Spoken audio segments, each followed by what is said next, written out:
ओम श्री सद्गुरुदेवाय नमः। गुरुर्ब्रह्मा गुरुर्विष्णु गुरुदेवो महेश्वर।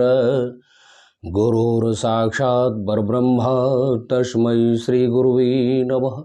त्वमेव माता च पिता त्वमेव बन्धु च सखा त्वमेव विद्या द्रविणं त्वमेव सर्वं मम देव देव। अखंडमंडलाकारं व्याप्तेन चराचरस्य ततः पदं दर्शितो येन श्रीगुरुवे नमः। ओम श्री सद्गुरुदेवाय नमः। रामानुजाचार्य नमः। ओम श्री गणेशाय नमः। गजाननं भूतगणाधिसेवितं कपिध्वजम्बूफलचारुभक्षणम् उमासुतं शोकविनाशकारकं नमामि विघ्नेश्वरपादपङ्कजम्। ॐ श्री सद्गुरुदेवाय नमः। ॐ श्री लक्ष्मीनारायणाय नमः। ॐ उमामहेश्वराभ्यां नमः। ओम लक्ष्मी नरसिंहाभ्यां नमः। या देवी सर्वभूतेषु मातृपूर्ण संस्था नमस्तस्यै नमो नमः। ओम हं हनुमते नमः। ओम भैरवदेवाय नमः। ओम शिवाय नमः। ओम ग्राम देवताभ्यो नमः। ओम स्थान देवताभ्यो नमः। ओम कुल देवताभ्यो नमः। सर्वदेवेभ्यो नमः। मातृपद प्रचरण कमलेभ्यो नमः। मेरे प्रेमियों, आज मैं प्राणायाम के बारे में थोड़ा सा बताऊंगा, जो मुख्य है। वैसे तो आजकल जितने भी योगा कराने वाले लोग हैं वो सभी प्राणायाम कराते हैं, और प्राणायाम से ही परमात्मा प्राप्त होते हैं, क्योंकि प्राणायाम से ही कुंडलिनी जागृत होती है। प्राणों को ऊपर नीचे चलाना पड़ता है और बाद में प्राणों को ऊपर मस्तक पर चढ़ाना पड़ता है। धीरे धीरे धीरे धीरे चक्रों को भेदन करते जाते हैं और प्राणों को ही ऊपर चढ़ाना पड़ता है। मेरे प्रेमियों, यदि मैं निजी अनुभव कहता हूँ, मेरी अनुभूति है कि हमने तो प्राणायाम स्वयं ही करना चालू किया स्वयं हो गया। माला जपते जपते प्राण रुक गए, प्राण अटकने लगे अंदर, और जब स्वयं ही रुकने लगे, स्वयं बंद होने लगे, तो प्रक्रिया चालू हो गई। जब प्रक्रिया चालू हो गई तो लगा कि ये क्या हो रहा है। तो एक हमने किताब ली, उसका नाम था पातंजलि योग प्रदीप। तो जो क्रियाएं अंदर हो रही थी, वास्तव में वो जिस उस किताब में लिखा हुआ था उसके हिसाब से ही हो रहा था। मेरे प्रेमियों, एक बड़ा गूढ़ प्रश्न है कि पहले आपने परमात्मा को जाना किताबों के माध्यम से, या किसी गुरु के माध्यम से, या किसी अन्य माध्यम से पहले आपने जाना, या परमात्मा को आपने पहले पाया। तो मेरा अपना अनुभव है, अनुभूति है कि मैंने पहले परमात्मा को पाया और बाद में किताबों के माध्यम से या अन्य माध्यमों से उसे जाना। और बहुत से लोग पहले जान लेते हैं और फिर प्रयास करते हैं तो वो परमात्मा को प्राप्त करते हैं। मेरे प्रेमियों, प्राणायाम जो है इसके 3 मुख्य बिंदु हैं, पूरक, रेचक, कुंभक। तो जो हम हर व्यक्ति कर तो यही रहा है, अनजाने में भी वो प्राणायाम ही कर रहा है। श्वासों को लेना, श्वासों को रोकना और श्वासों को छोड़ना।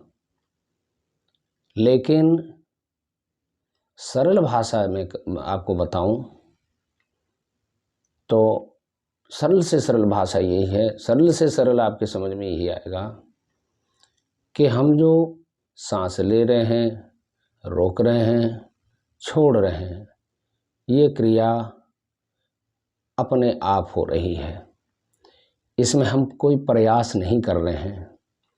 लेकिन जब हम प्राणायाम करते हैं तो जो हम सांस को लेकर पूरी सांस अंदर भर लेते हैं और भरने के बाद भरना पूरक हो गया, श्वासों को हमने लिया ढेर सारी मात्रा में और उसे अंदर रोक लिया, भर लिया, भरना हो गया पूरक।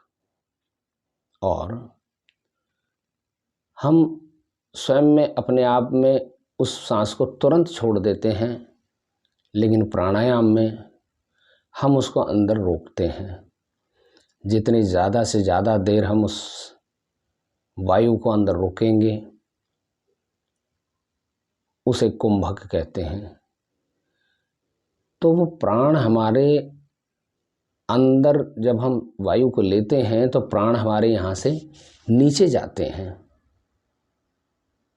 और कुंभक करते हैं। तो जितनी देर प्रेशर बनेगा वो प्राण नीचे हमें जाएंगे।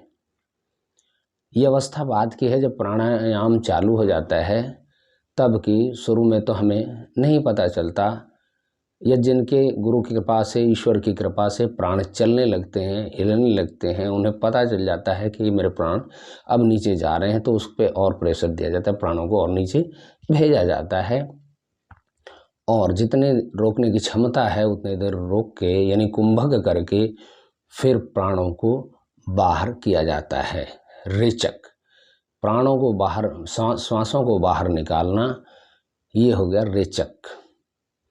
पूरक, कुंभक और रेचक।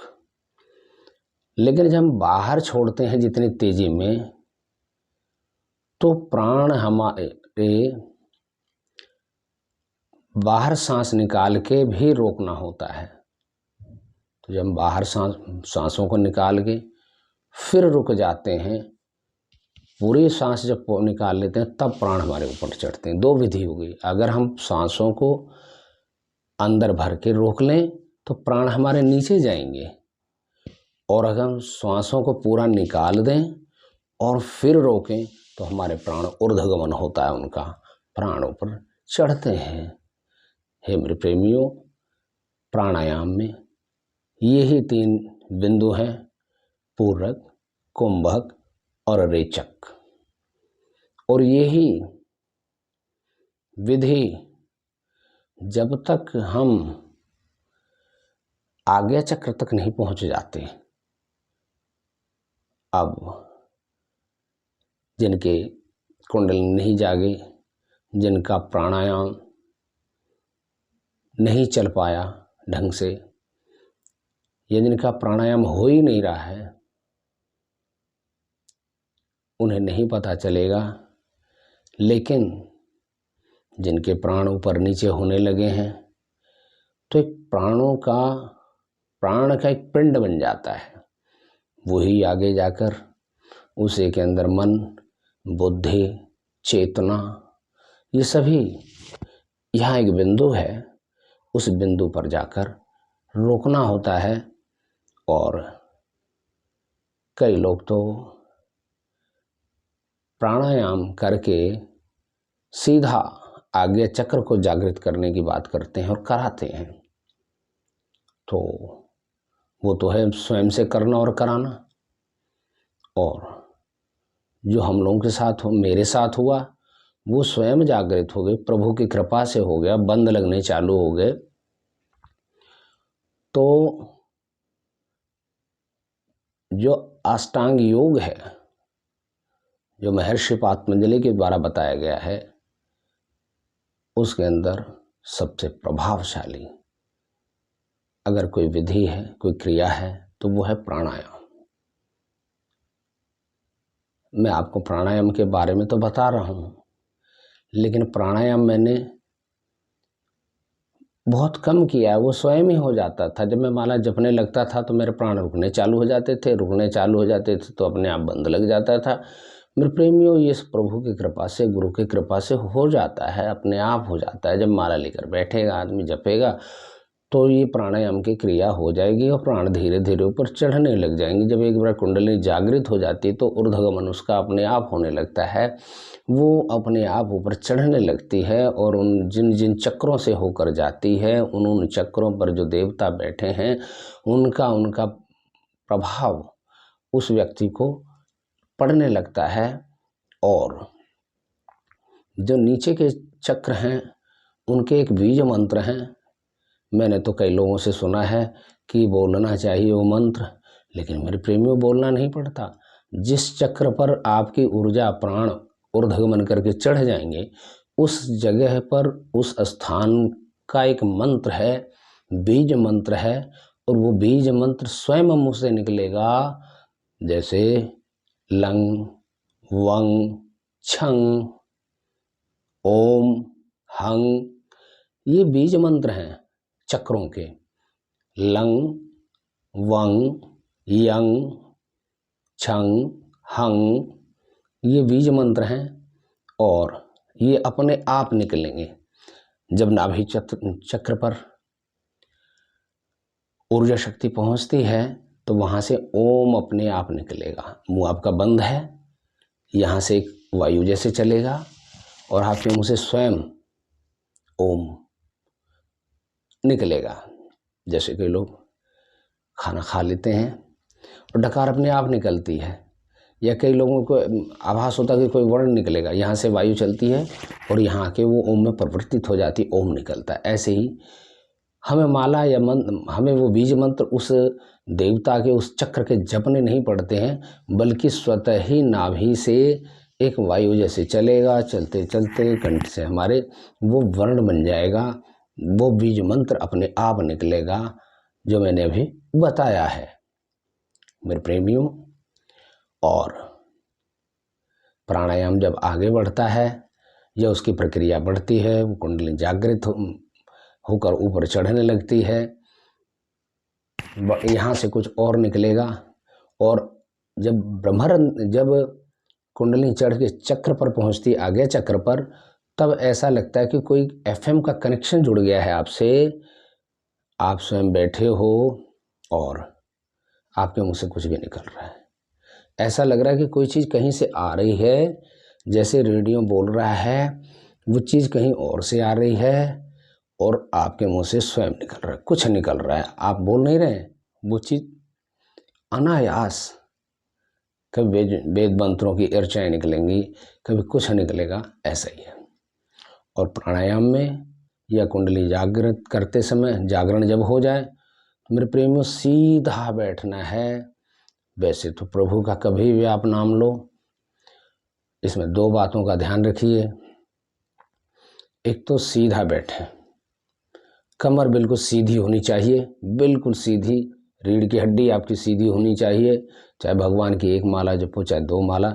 गर्दन भी सीधी होनी चाहिए, क्योंकि ऊर्जा शक्ति जब चढ़ेगी तो जहाँ पे आपकी गर्दन रुकी है, वहाँ टेढ़ी है, वहाँ रुक जाएगी। अगर जागृत हो गई है और ऊपर ऊर्ध्वगमन, उसका दिक्कत आएगी। रीढ़ की हड्डी अगर टेढ़ी है, टेढ़ी मेढ़ी है, तो भी ऊर्जा ऊपर नहीं चढ़ेगी।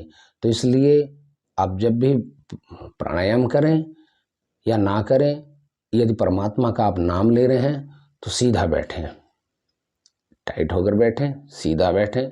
रीढ़ की हड्डी, गर्दन एक सीधे में होना चाहिए।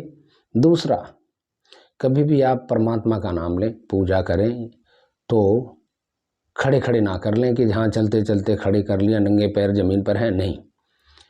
आप बाकायदा आसन लगाएं। आजकल तो आसन कपड़े मिला करते हैं। सबसे बेहतर कुशासन है, और नहीं तो आप कंबल, देसी कंबल नीचे बिछाकर मोटा बैठें। और आपके लिए एक चौकी होनी चाहिए जब आप आसन करते हैं, जमीन से 4 या 6 इंच ऊंची होनी चाहिए चौकी। आपके पैर ऊपर होने चाहिए, पैर जमीन पर नहीं होने चाहिए, कंबल पर पैर होने चाहिए। क्योंकि जब करते हैं माला तो आपके अंदर ऊर्जा शक्ति बनती है, और अब आप नंगे पैर रहेंगे तो ऊर्जा शक्ति जो आपके अंदर जागृत होगी वो आपके अंदर ज़मीन में चली जाएगी। इसलिए आप जब भी प्राणायाम करें, परमात्मा का नाम लें, पूजन करें, चाहे 5 मिनट के लिए ही बैठें भगवान के लिए, पर आलती पालती मार के वज्रासन आलती पालती मार के बैठें। उसमें अगर कोई दिक्कत है तो वज्रासन बैठें, और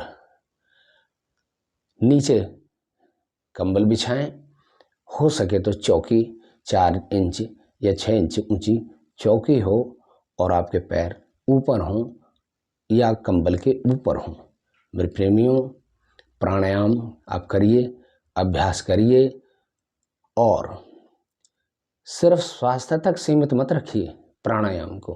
प्राणायाम जो क्रिया है वो परमात्मा से मिलाने में सहायक है, कुंडलिनी को जगाने में सहायक है। प्राणायाम एक केंद्र है, और इससे ऊर्जा कहीं भी आप ले जा सकते हो। प्राणायाम के ही जरिए चक्रों का भेदन किया जाता है। एक बार जब कुंडलिनी जाग जाती है तो प्राणायाम के माध्यम से ही वो ऊपर चढ़ती है। मेरे प्रेमियों, मैंने 3 चीज़ें बताई, और आप ऐसा ही करेंगे। और जो लोग कुछ नहीं करते हैं वो भी जब भी बैठें सीधा बैठें, श्वासों को अंदर भरें पूरा, और रोकें जितनी देर रोक सकते हैं, और फिर छोड़ें, और छोड़ने के बाद बाहर भी रोक लें, और फिर उसे अंदर लें। इससे आपके अंदर ऊर्जा का संचार होगा, और आप आध्यात्म की ओर आगे बढ़ेंगे। मैं आशा करता हूँ कि आप प्रभु का नाम, श्री हरि का नाम अवश्य लेंगे, और जाने अनजाने में प्राणायाम जैसे कर रहे थे उसको अब सही ढंग से करेंगे। जय जय श्रीमन नारायण, जय जय श्रीमन नारायण।